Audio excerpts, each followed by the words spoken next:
Hello everyone, my name is Dr. Geraldine Edre. I am the Oral Health Coalition Manager at Florida Voices for Health. Today I will be presenting some of the findings of our Oral Health Roundtable series held during the summer. The purpose of the report was to use this series of roundtables to better understand how the conditions highlighted by the statistics here are playing out, and specifically how it is impacting those traditionally marginalized communities of color, rural Floridians, and Floridians with disability. Going into our roundtable, we knew how poor oral health affects self-confidence, self-worth, and quality of life. We also learned in 2021 that oral health was out of reach of 5.7 million Floridians who live in a dental care professional shortage area. COVID-19 at the same time exacerbated many systemic barriers to good oral health in vulnerable communities. 39.9% of emergency visits were associated with uninsured individuals, and 49.6% of Florida adults with a disability did not visit the dentist in 2020. Therefore, this helps us understand the needs and potential solutions for oral health in the state of Florida. After our round tables, we completed a thematic analysis of the barriers and solutions that were discussed among participants. These were some of the prevalent themes as participants discussed barriers to care in Florida oral health system: being uninsured and under-uninsured, workforce shortage, low reimbursement rates, administrative burdens, stigma and implicit bias, lack of culturally competent providers, infrastructure and transportation, COVID-19 based hesitancy. I will only touch on some of the most critical issues, for example, but we will be sharing the report later in one of our next communication emails.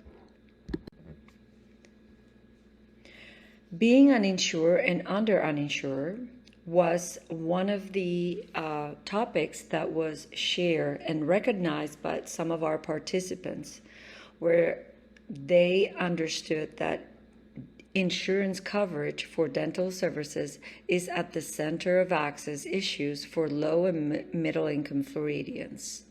The reality of being uninsured or under-uninsured presents patients with different obstacles to care, including limited Medicaid benefits, the utilization of services is low, high deductibles, high out-of-pocket healthcare cost, and the emergency department utilization is significantly higher for non-traumatic dental conditions.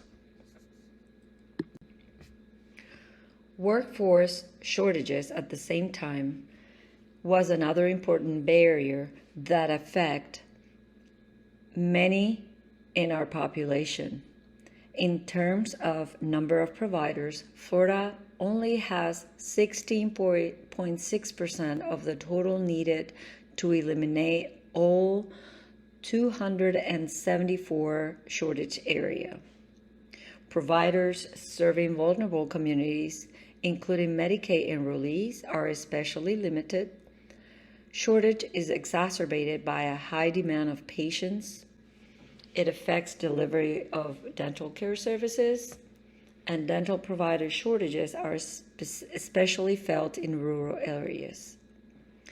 I'm going to read some of the dialogues that were shared by some of our participants during our roundtables. One provider shared that, quote, "We have a significant number of patients that have Medicaid and not enough providers to serve patients," end quote. Another participant from an FQAC shared, quote, "FQACs, most of them have included or added dental services to their facilities, but not all of them have this service. and the lack of providers is still a challenge, end quote. Another provider shared, quote, just because the patient has Medicaid doesn't mean that they're getting care. They need someone to be able to provide the care for them, end quote. Another important barrier to mention here is low reimbursement rates. Note that the low reimbursement rates are a primary contributor to the oral health workforce shortages faced by Medicaid and the vulnerable population the program serves. It also impacts number of dentists enrolled in Medicaid. It impacts dental hygienists and assistants, impacts patients with IDD, and impact rural communities. Another barrier that was touched on our roundtable series was transportation limitation, the significance of transportation as a barrier to dental services and what it does to vulnerable communities. We know that unreliable transportation services, long travel distance, inadequate infrastructure, high transportation cost, driver-passenger status, reduce utilization of dental care services, miss or delay dental care appointments, increase health expenditures, and overall poorer health outcomes, affects mobility among older adults and rural communities. Another dialogue I'm going to read here for you was shared during our roundtable. Quote, African American patients we see in our clinic not only have a hard time getting the appointment in a timely manner, but also traveling to access the care once they get the appointment is also a challenge, end quote. Last, when we look at lack of culturally competent providers, we think about language limitations and how it affects communication.